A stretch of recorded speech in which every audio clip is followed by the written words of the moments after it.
Nous voici devant un des bâtiments les plus imposants de la ville d'Aumale, ce moulin à eau, souvent appelé le Moulin du Roi, ou encore la minoterie Lambotte, dernière activité industrielle du lieu, d'où nous parlerons un peu plus tard. Ce moulin représente bien sûr le patrimoine industriel de la vallée de la Brelle, mais cet emplacement est aussi un témoin de l'histoire de notre commune. Pour nous aujourd'hui, l'histoire commencera au XVIIe siècle, dont date le plan le plus ancien dont nous pouvons disposer et sur lequel figure l'emplacement devant lequel nous nous trouvons, près de la rivière. En 1600, une maison occupe cet espace. C'est Louis Calon, prêtre et docteur en Sorbonne, qui en fait don à la commune pour y établir un collège, 3 classes, un réfectoire, une chapelle et une cour. En 1770, le quartier est ravagé par une inondation torrentielle qui, entre autres, éventre le bâtiment. Malgré ces ravages, en 1799, le bâtiment est toujours là.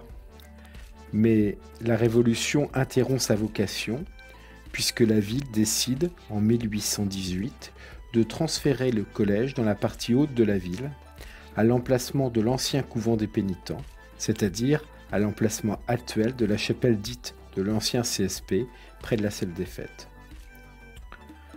D'autres informations figurent sur ce plan, comme par exemple le fait que le pont n'existait pas, il s'agissait d'un simple passage à gué. À côté de ce passage, le plan mentionne les moulins nationaux, anciens moulins du roi, nom qui continue d'être utilisé dans le fond improprement pour désigner le moulin actuel. Ces moulins du roi étaient utilisés comme moulins banaux depuis l'époque médiévale. Ils étaient également connus sous le nom de moulins jumeaux, car ils comportaient 2 roues à eau. Ces moulins jumeaux générèrent de nombreuses plaintes, en particulier à l'endroit des moulins situés en aval, qui nuisaient à leur fonctionnement. En 1688, une plainte est d'ailleurs déposée à l'encontre des Sœurs de l'Ordre Saint-Dominique, installées depuis 1549, et dont le moulin existe encore aujourd'hui, c'est le moulin Saint-Dominique. Les conflits successifs et leur dégradation au fil du temps entraîneront la suppression des moulins jumeaux en 1848. Ils apparaissent une dernière fois, très distinctement, sur ce plan de 1825. Prenons le temps de l'observer. Les moulins sont dénommés les moulins de Monsieur le Duc d'Orléans. La rue des Moulins apparaît juste au-dessus, à la place du passage à gué, et nous voyons que le pont des tanneurs plus en aval. Ce dernier nous donne l'indication que ce bras de fleuve se dirige directement vers la tannerie.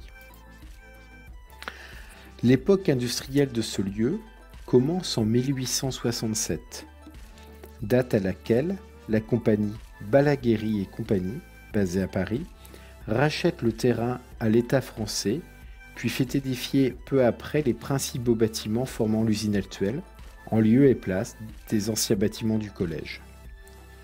Ce plan de 1868 fait distinctement apparaître cette nouvelle usine. La seconde parcelle avec la maison d'habitation et la cour est rachetée 2 ans après à une religieuse de la communauté de la Providence de Rouen. À partir de là, les associés de la compagnie Balaguéry font construire le bâtiment en briques qui continue d'abriter le moulin actuel. Ils font réaliser les travaux hydrauliques nécessaires à l'utilisation de l'ancienne chute pour produire l'énergie nécessaire au fonctionnement de leur laminerie. Ce second plan nous permet de confirmer l'emplacement de la roue actuelle. Le 16 février 1894, la municipalité décide de transférer le marché aux poissons de la ville, situé sur la place, dans l'îlot occupé par un jardin occupé par messieurs Balaguéry et Chocarne, que nous voyons sur ce plan. Des travaux de recouvrement d'une partie des bras sont ainsi réalisés pour nous approcher de la configuration que nous connaissons aujourd'hui. En 1898, le moulin commence sa deuxième époque industrielle en redevenant un moulin à blé. celui de M. Émile Dubourguet. La même année, un incendie ravage l'usine. Cette dernière est réparée, mais en 1901, alors qu'il souhaite installer une turbine, il abandonne la binauterie pour cause de faillite et la vend à M. Lionel François, qui exploite en association avec M. Henri Lambotte jusqu'en 1930 sous le nom de Lambotte et compagnie. Nous disposons de quelques photographies du début du XXe siècle qui nous permettent d'appréhender la configuration et l'ambiance du quartier de la place des Moulins, en ce début de XXe siècle donc. À partir de 1935, l'héritier de M. François se désengage progressivement du capital de l'affaire, qui compte, outre le moulin de la rue Saint-Lazare, le moulin de la Louque à Montmarquet et le moulin de Brispeau. Les deux fils de Henri Lambotte se partagent l'entreprise familiale en deux activités, l'aliment du bétail et la minoterie.